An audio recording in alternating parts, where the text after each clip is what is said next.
Hello, my name is Beth Gully and I'm the author of The Other Side of Easter, which is an upside down Easter book. And what I'm going to show you today is how to create a word that you can flip upside down and make into an Easter word. And after that, then I'm going to also share some tips and tricks on how to create any word that you want to try to make. So sit tight and we'll get started. Okay, first, go ahead and draw. I'm going to write the word Easter, but why don't you go ahead? You can see I've already drawn a couple of lines on here for you. Just that helps us to keep our letters all the same height. So write the word Easter, and we'll make like a big E, something like that. Then we'll make an A, S, T, and I'm going to make the T a little different. I'm going to bring it up and end it with like a cursive E, like that. And then I'll make a lowercase r here. So what does that say? Can you read it? Let me make it a little bit darker for you. Maybe that'll help a little bit.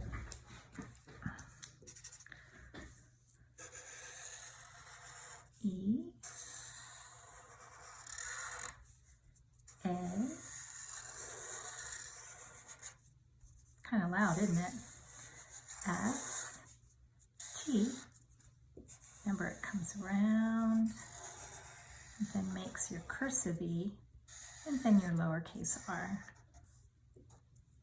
So you have the word Easter, E-A-S-T-E-R. And then take it and flip it upside down. And what does that say? It says risen, R-I-S-E-N.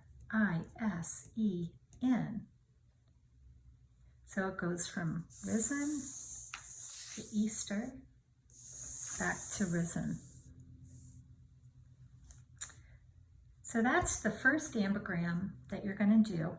But what I'm going to show you now is the tricks on how to be able to understand what letters can flip over and how a capital R can actually become a lowercase e and r to work for both words.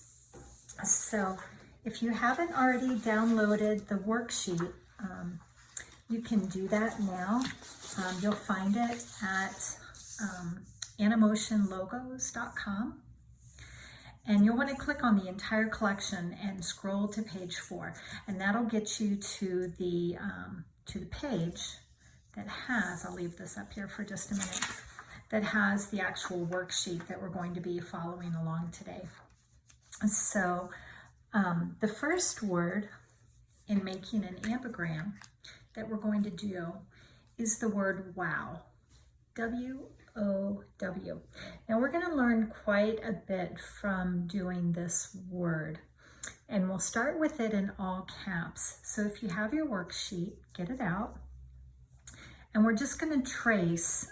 You'll see that the word wow is already written there, so just trace it.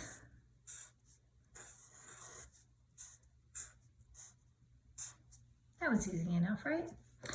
Well, notice when we flip it upside down, it becomes the word mom. Mom, all caps. And wow, all caps. So now I'm going to move this out. Now we're going to try one that's going to make us have to work a little bit creatively. So it says, notice how these two ways to write mom are different and don't work. And we'll look at why they don't work. So we'll start with mom in all lowercase, M-O-M. Okay? When we flip it upside down, it doesn't work as good as this one did, does it? Because we have what I call these little hicks on the corner. And if you're using a pencil, you could just erase it. But I'm using a marker just because it shows up better. So what you want to do is get rid of those little hicks, and then that will make the letters more round. So it still says wow, and it still says mom. So the goal is to get it to work in both directions with the most simple format. The one next to it over here uses a capital M and a lowercase o and a lowercase m. Okay, let's see what happens when we flip that over. Oh, that doesn't work at all, does it? So we've got several things going on. First of all, we've got this little hic again that we want to get rid of. So get rid of that right there. There we go. Lost part of my O though. There we go. So we have our W and our O, and then we have this huge W, and it's got points at the end of it instead of being rounded. So what I would do is, obviously, it does not work with a large M and then lowercase m, but then we can just make this small and rounded, kind of like what that one looked like. So doing this exercise helps you to know what works and what doesn't work, and how you can still keep the integrity of the letter even though you're removing a small part of it. I call this like the skeleton of the word, the simplest way that you can write it and still have it work for the other word. If you like math, the verbiage for that would be the lowest common denominator between both words. Okay, so let's move on to number 2. We're going to play with some letter combinations to see how they flip over to become another letter. So we'll start with a P. Let's see what happens when we flip that upside down. Nice, we've got a D. The lowercase d then can flip to be a lowercase p. That's good to know, and we will hang on to that information. Let's jump over to the N and the U. So if we draw an N, and then we flip it upside down, what do we have? Yeah, we've got a U. So an N upside down becomes a U, and a U upside down becomes an N. And that may be necessary to know down the road as you're creating your own ambigrams. I've saved the A and the E for last for a reason. It's a little bit harder. If you draw an A the traditional way, like this, if we flip it upside down, we're trying to make an E, and I don't see an E in there, do you? No. So probably want to try an A that has that little ascender on it. And you've probably seen it in some of your print things. So here's an A, making it the different way. When you flip it upside down, does it look like an E? Well, it doesn't look great, but it's closer. So we're starting to see what the commonalities are between the E and the A. So now what I would do is I would draw an E the way it should be and see how much it stays in connection with that. So if we flip it upside down, it doesn't really work so well for an A unless we wanted to put a little line here, which would help finish that out. There might be a way to make it where it would kind of do both. And that would be an A like this and an E like that. It's very similar to this one, but it's a little more rounded on the side, and I think works better for both an E and an A. Very good. Okay, so now we're going to move on to page 2. And if you're having trouble catching up, you can just pause the tape and work with it until you feel like you're comfortable with some of these letter combinations. The next thing we're going to do is play with the same letters, the P, the A, and the N, and see if we can't do it in cursive and see if cursive works or maybe it doesn't work. So we'll start with the P, and this is how I make my P's, like that. There's my cursive P, and upside down, does it look like a D? Yes, it does. We could remove this, and it would still work as a P and as a D. And then when I make my D, I usually make it something like that. So P and D. Now with an A and an E, my cursive A looks like this. So upside down, does that look like an E, a cursive E? No, not really. If I were to make a cursive E, it would look like this. And that doesn't look anything like that. And I can't find any commonality between those two letters to make it work. So basically that tells me that that's a fail. That if we're in cursive letters, an A will not go to an E. That's good to know. Let's move on to the N and the U. So here's an N. We'll flip it upside down. And does it work as a U? Yes, I believe it does. So those are the letters that can work in cursive as well as in print. So we can also do numbers and letters.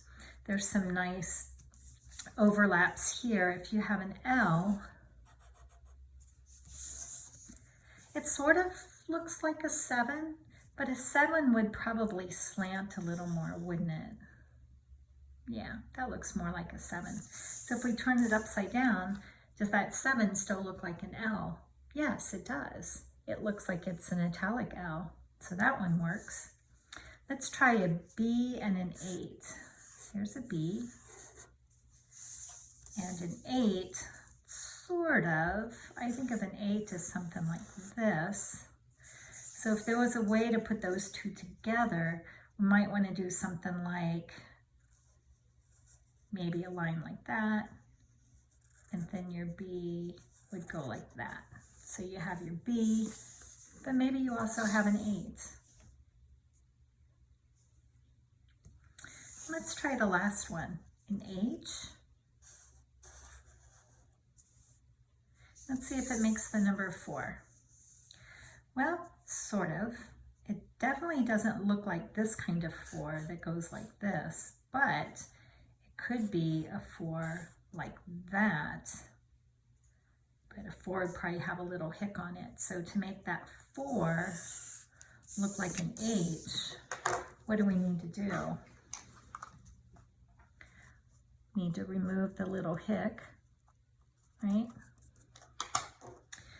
And I think that works for an H, and I think it works for a 4.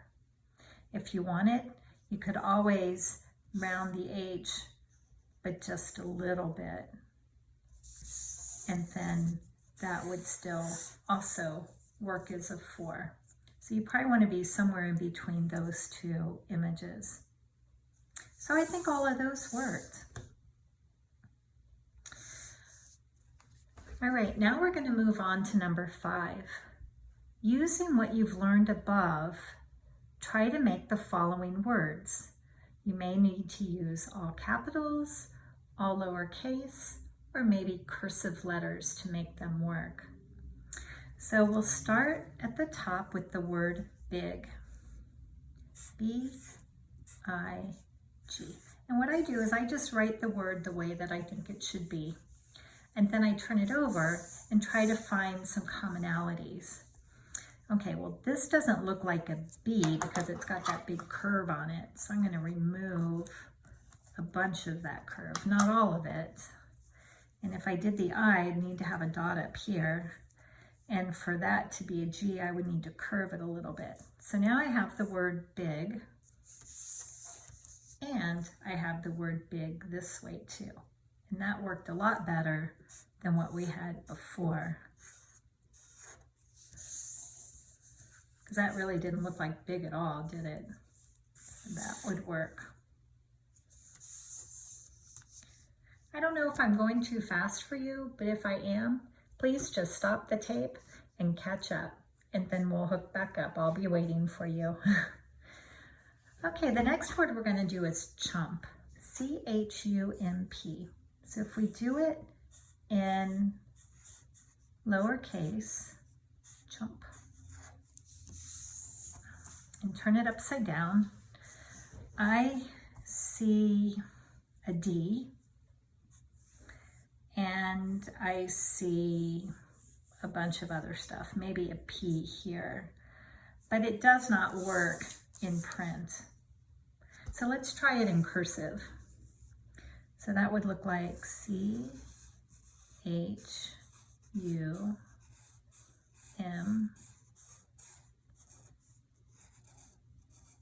P.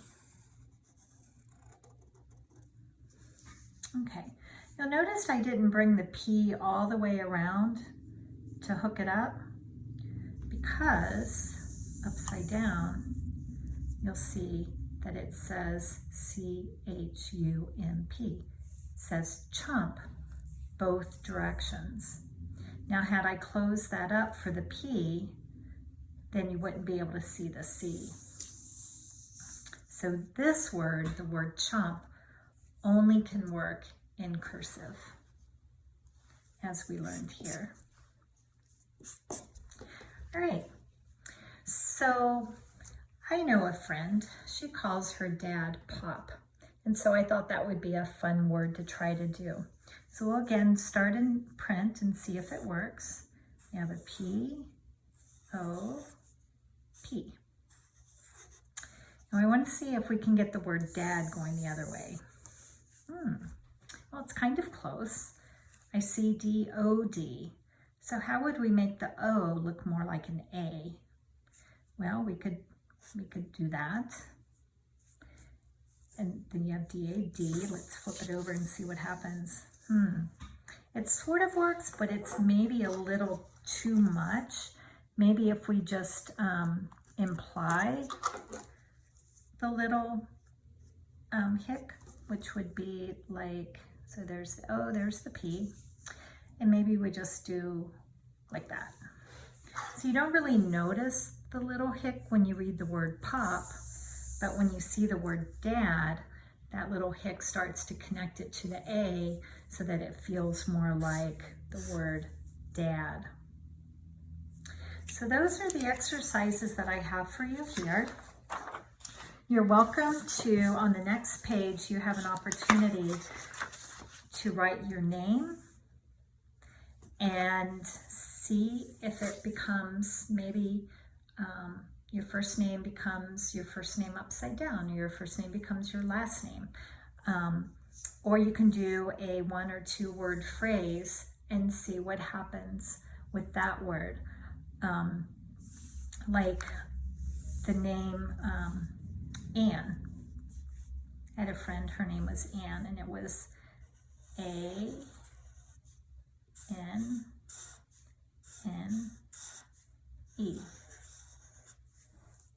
And when I flipped it upside down, it said Anne again. That was pretty cool. So I don't know if your name will work or not.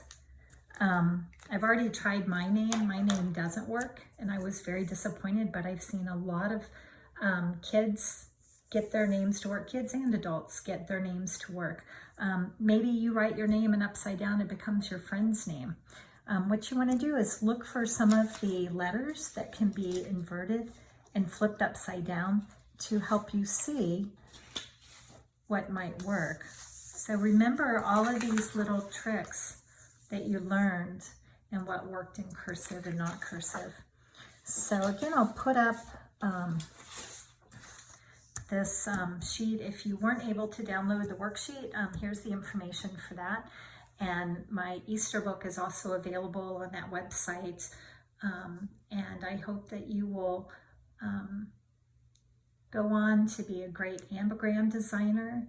I am one of 100 in the world that have been recognized for doing this, and I hope that you will be the 101st and continue this art into the next generation. So thank you very much for spending this time with me, and I hope that you have a wonderful rest of your day.